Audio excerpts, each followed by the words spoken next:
Hello, what's up mga idol, binabati ko nga pala si Chris Allen Medalla Moreno at sa mga taga-Albay dyan na may malamig na relasyon ay mabuhay po kayo. At happy birthday pala kay Jeje Lebron Yumatsuki. Shoutout din pala sa asawa ni idol na si Loida at sa mga taga-Negros dyan ay mabuhay po kayo. Gusto ko sana kayong isa-isahin na batiin pero dahil ang dami ng gusto mag-shoutout ay hindi ko yun magawa mga idol. Kaya binabati ko kayong lahat ng mga solid supporters natin dyan at nag-aabang sa araw-araw nating mga upload ay maraming salamat po sa inyong lahat. At sa mga tropa pala natin dyan na nasa ibang mundo at kalawakan ay binabati ko nga pala kayong lahat. Makalipas ang ilang oras na talakayan ng grupo nila Taecyeon ay agad na umalis na ang iba kung saan si Taecyeon na lamang ang natitira at nagbabantay sa kanyang kaibigan na si Hyukjun. Kung saan makikita sa mga mata ni Taecyeon na siya ay labis na nalulungkot mula sa mga sinapit ni Hyukjun. At sa oras na ito ay matatanaw sa kamay ni Hyukjun na nagawa na itong tahiin ng mga bihasang manggagamot sapagkat naging maayos daw ang operasyon nito kanina, ngunit tungkol naman daw sa braso ni Hyukjun ay maaaring maging maayos ang pang-araw-araw na buhay niya ngunit nangangamba na baka hindi na siya makakapagpatuloy sa pagiging isa niyang hunter. At sa puntong ito ay nagawang sabihin ni Taecyeon sa kanyang sarili na dapat niya daw pagtuunan muna ng pansin ang mga sinambit sa kanya kanina ni Leader Choi. Kung saan sa kalagitnaan ng kanilang pag-uusap ay inihayag sa kanya ni Leader Choi na kung nasaan daw ang mga tao ay naroon din ang pera, at kapag nangyari daw ang mga bagay na iyon ay siguradong mayroon din tunggalian. At ang halos lahat sa 10 pinakamayamang tao sa Korea ay mukhang nagpapatakbo ng mga pribadong negosyo. Ngunit kung susuriin daw itong mabuti ay mga tau-tauhan lamang sila ng mga malalaking guild.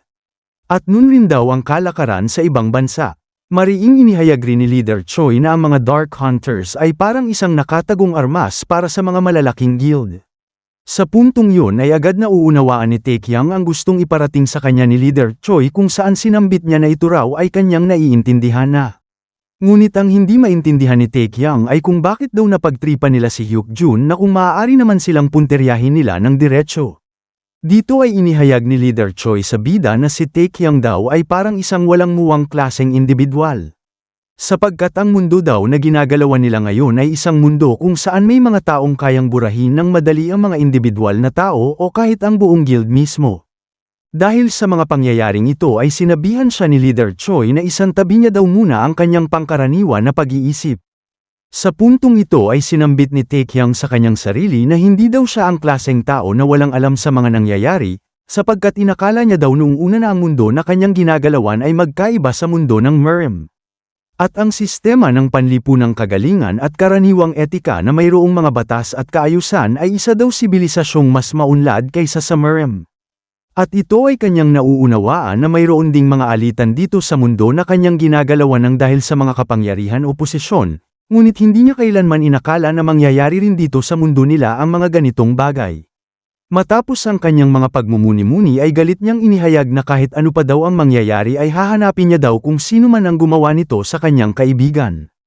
At wala daw siyang pakialam kung sino man sila at kung ano ang nasa likod nito kung bakit sila nagpadala ng mga Dark Hunters.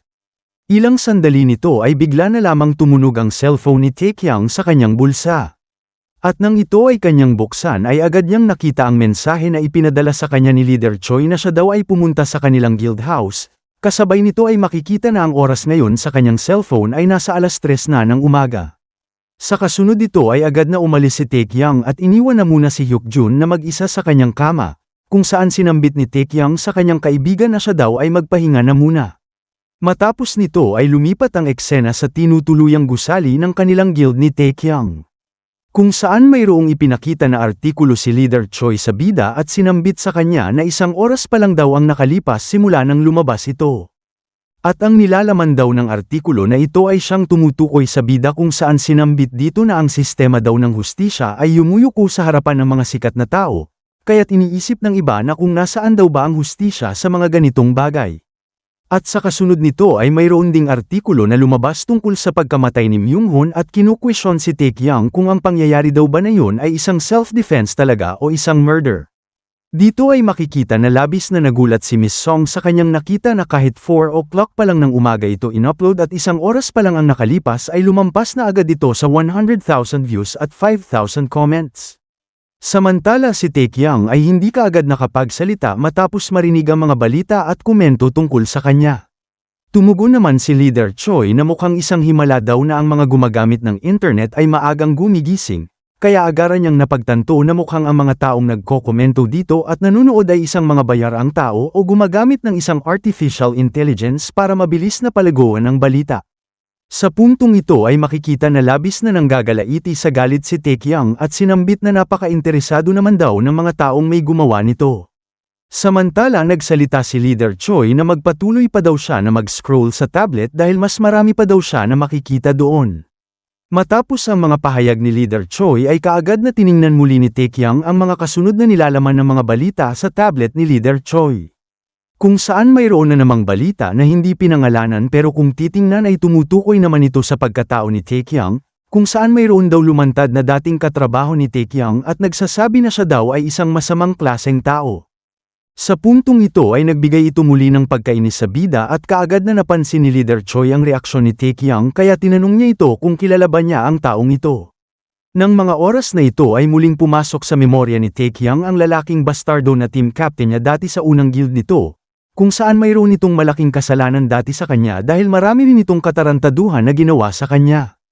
At dito ay galit na inihayag ni Taekyang sa kanyang guild leader na kung paano niya daw makakalimutan ang pagmumukha ng hinayupak na ito sapagkat marami daw itong atraso dati sa kanya. Matapos nito ay agad na pinanood nila ni Taekyang at Miss Song ang isang exclusive interview sa kanyang dating team captain na si Kim Sang-shik. Dito ay nagsalita ang reporter sa lalaki na narinig niya daw na nais niyang magbigay ng pahayag tungkol sa kamakailang insidente ng Star Hunter na si Jin Taekyang. Kung saan tinanong siya ng reporter kung totoo daw ba na naging magkatrabaho sila dati sa isang guild ni Jin Taekyang. Dito ay inihayag ni Kim Sang-shik na si Taekyang daw ay isang miyembro ng kanyang team. Kung saan siya daw ang naging team leader nito noong mangyari ang malaking insidente sa loob ng gates 2 taon na ang nakalipas. Inihayag rin niya na siya din daw ang nagbigay ng terminasyon ni Taekyang noong nakaraang summer. Dahil sa mga pahayag ni Kim Sang-shik ay tinanong siya ng reporter kung ang pangyayari daw ba na yun ang siyang naging dahilan ng kanyang terminasyon.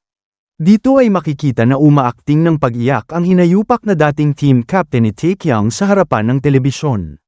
Kung saan siya ay nagsalita na pinalayas daw siya noon mula sa isang guild na kanyang pinagsilbihan ng halos 20 taon dahil lamang sa maling pamamahala. Ngunit hindi niya daw pinatalsik si Taekyang para sa anumang personal niyang pakinabang. At dito ay kanyang isinalaysay ang tungkol sa nangyaring insidente sa loob ng gates 2 taon na ang nakalipas, kung saan nagawa daw na makaligtas ni Taekyang sa loob ng gates na yun dahil ginamit niya daw ang kanyang mga kasamahan bilang isang pain para sa mga halimaw.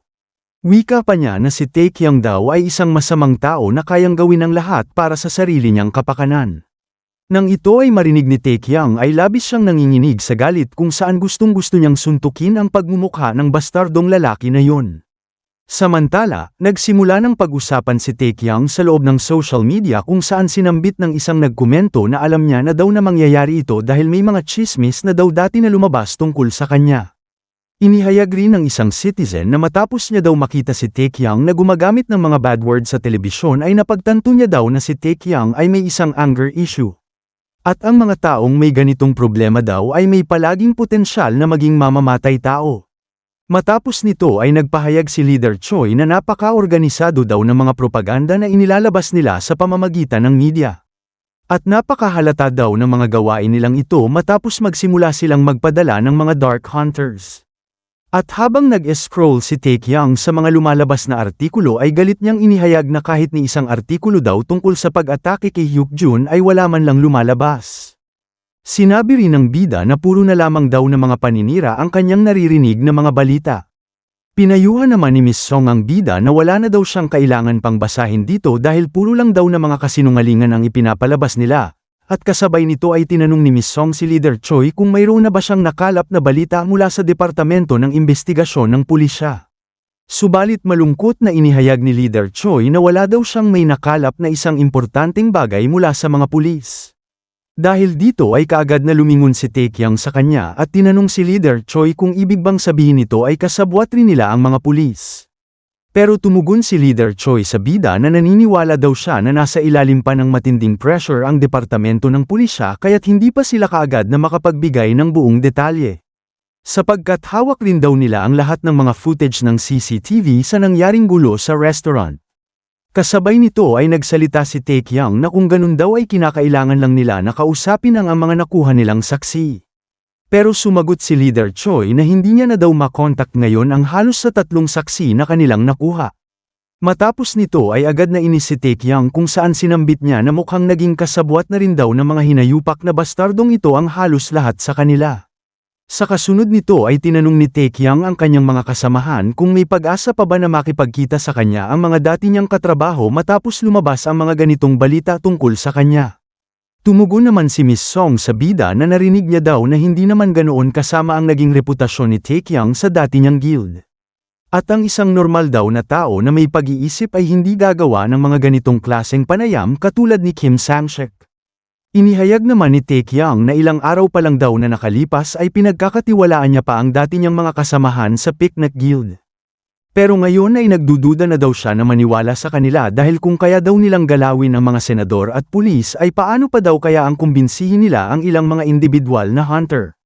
At wika pa niya na sila daw ay mga tao na sumusugal sa araw-araw na buhay para lang sa pera, kaya't ano naman daw ang magagawa nila laban sa kanila na halos mayroong sandamakmak na pera at kayang bilhin ang lahat ng mga gusto nila at bayaran. Matapos ang mga matalinong pagpapahayag ni Taekyang ay agad nagsalita si Leader Choi sa kanya na mukhang medyo gumagaling na daw siya ngayon sa pag-aanalisa, kung saan inihayag niya na natututo na daw siyang mag-isip tulad ng isang tusong matanda. Matapos nito ay agad na tinanong siya ni Taekyang na kung binabawi na ba niya ngayon ang kanyang mga pahayag kanina na siya ay hindi marunong mag-isip na klaseng tao. Dito ay sumagot si Leader Choi sa pahayag ni Taekyang na ibabatay niya daw ang desisyon niya sa mga gagawin niyang aksyon ngayon. Kung saan makikita na bigla na lamang inilatag ni Leader Choi ang kanyang cellphone sa mesa habang makikita dito na tumatawag si Master Kim. Kasabay nito ay sinambit ni Leader Choi sa bida na hindi daw sila pwedeng umupo na lamang dito at manghuhula sa mga posibilidad na pangyayari. At sa kasunod nitong galaw ay sinagot ni Leader Choi ang tawag ni Master Kim kung saan ni-loudspeaker niya ito upang marinig ni Taekyang ang kanyang sasabihin. At dito ay inihayag ni Master Kim sa cellphone na mayroon daw siyang nakuha na isang lead sa mga pangyayari. Ilang minuto ang lumipas ay lumipat ang eksena kung saan natatanaw na ang pagsikat ng araw sa isang hindi kilalang lugar. At sa isang maliit na daanan nito ay makikita na may isang lalaki na nagjojogang sa napakasobrang aga na oras. At ilang metro lamang ang layo nito ay makikita ang isang itim na van na sinasakyan ng grupo nila ni Taekyang. Sa kasunod nito ay makikita ang galit na pagmumukha ni Taekyang na nakatingin sa lalaki at nagsalita na kung siya ba ang bastardong hinayupak na gago na siyang tinutukoy nila. Kaagad namang tinitigan ito ng maigi ni Miss Song ang tinutukoy na lalaki ni Taekyang at sinambit sa kanya na mukhang isa lang daw siyang ordinaryong tao. Kaya't muli niyang tinanong si Taekyang kung siya ba ay sigurado na siya talaga ang lalaking iyon. Dito ay inihayag ni Taekyang na ang lalaki daw na yun ay nasa antas ng pagiging isang peak level kung saan nagawa niya itong alamin dahil na rin sa tulong ng kanyang sistema. Subalit nagtataka naman si Miss Song sa mga pahayag ni Taekyang dahil ang salita na kanyang ginamit ay hindi pamilyar sa kanya. Kaya't sa puntong ito ay kaagad na tinanong ni Miss Song si Taekyang na kung nagsalita ba siya na isang peak level o kung ano man daw yun. Kasabay nito ay naghayag si Taekyang na ang kanyang ibig sabihin daw ay isa siyang A-rank na hunter. Dagdag pa ni Taekyang sa kanya na mukhang mayroon lang daw siyang naririnig na mga guni-guni. Kasunod nito ay sumang-ayon si Leader Choi Minwoo na ang lalaki daw na yun ay isang A-rank na hunter. Nagsalita naman si Master Kim na mula daw sa mga nakita nila ay masasabi niya na isa siya sa mga mas magagaling na A-ranks. Inihayag rin ni Master Kim na inakala niya daw noong una na matutukoy ng lalaking yun ang kanilang surveillance magic, kaya't wala siya ibang choice kundi panatilihin ang distansya mula sa kanya. At habang nakikinig si Taekyang sa mga pahayag ni Master Kim ay agad niyang napagtanto na kahit ang guild master daw nila na si Master Kim ay mayroon din kakayahang na magtukoy mula sa ganitong kalayo na distansya, at ang antas daw ng kanyang kakayahan ay hindi basta-basta na kayang sundin ng sinuman. At dito ay sinusubukang isipin ni Taekyang kung paano niya daw yun nagawa, pero kaagad niyang inihayag sa kanyang isip na hindi na daw yun importante. Kung saan sa kasunod nito ay tinanong ni Taekyang si Master Kim kung paano daw niya nahanap ang lalaking ito. Sumagot si Mr. Kim na nagawa daw nilang tukuyin ito dahil tiningnan daw nila ang mga security footage ng CCTV. Nagsalita naman si Taekyang na inakala niya daw na kinuha na ng investigation team ang lahat ng mga footage ng CCTV. Kaya tinanong niya kung paano niya naman nakuha ang footage ng pangyayari doon. Dito ay inihayag ni Leader Choi na gumamit daw siya ng pera at mukhang gumana naman daw ito sa mga ganitong sitwasyon. Samantala nagsalita si Taekyang na inakala pa naman daw niya na mayroon nangyayaring mabigat na tensyon sa loob ng mga departamento ng pulisya kaya ito ay hindi pa mailalabas. Sumagot naman si Leader Choi na sa ganitong mga kaso daw ay kinakailangan niya lang daw silang bigyan ng sapat na pera para mawala ang matinding pressure sa kanila. Dahil dito ay labis na namangha si Taekyang sa kahusayan na ginawa ni Leader Choi. Dito ay inihayag ni Leader Choi sa bida na mukhang may isang tao daw na mayroong malaking impluwensya na kasangkot dito. At karaniwan daw sa mga pangyayaring ito ay inaamin nila ang lahat kapag binabayaran sila. Pero hindi daw sila nagsalita ng kahit kaunti tungkol sa may mga sangkot kaya't natitiyak niya na natatakot sila ng husto sa likod ng taong nagplano nito. Kaya't ang pinakamainam na magagawa nila sa oras na yun ay kunin na lang ang footage ng CCTV.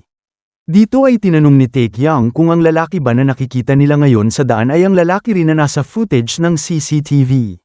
Tumugon naman si Master Kim na tama daw ang iniisip ni Taekyang, at natitiyak daw nila na gumamit lang siya ng isang artifact na may kasamang illusion magic dahil may kaunting pagkakaiba sa kanyang itsura, ngunit nasisigurado daw nila na siya ang taong yun. Sa puntong ito ay galit na tinitigan ni Taekyang ang lalaki at inihayag sa kanyang kaisipan na natitiyak niya daw na isang malaking guild ang siyang sumusuporta sa kanya. Matapos nito ay nagsalita si Master Kim na mukhang hindi pa daw magandang magpadalos-dalos sila ngayon kaya't hihinto daw muna sila ngayon sa araw na ito at ipagpapatuloy na lang ito sa susunod. Pero sa kanilang hindi inaasahan ay bigla na lamang binuksan ni Taekyang ang pintuan ng van at agad na kumilos upang ito ay lumabas.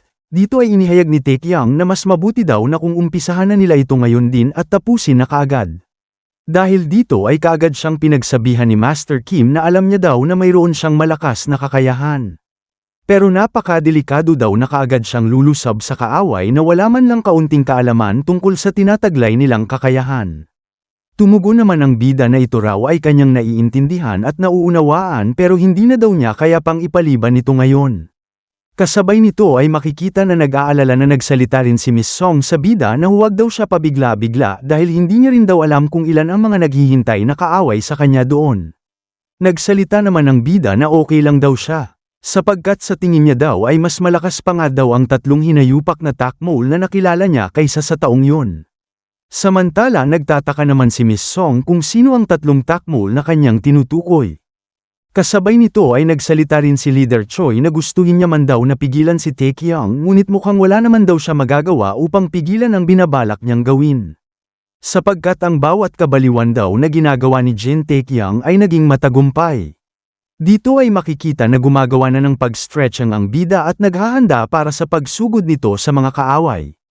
Tumugon namang tumatawa ang bida kay Leader Choi na ang husay niya daw mag-isip, at sa kasunod nito ay nagsalita siya sa kanila na magkita na lang daw sila matapos ang 30 minuto. Dahil sa tingin niya daw ay matatapos na at magiging maayos na ang sitwasyon pagdating ng oras na yon.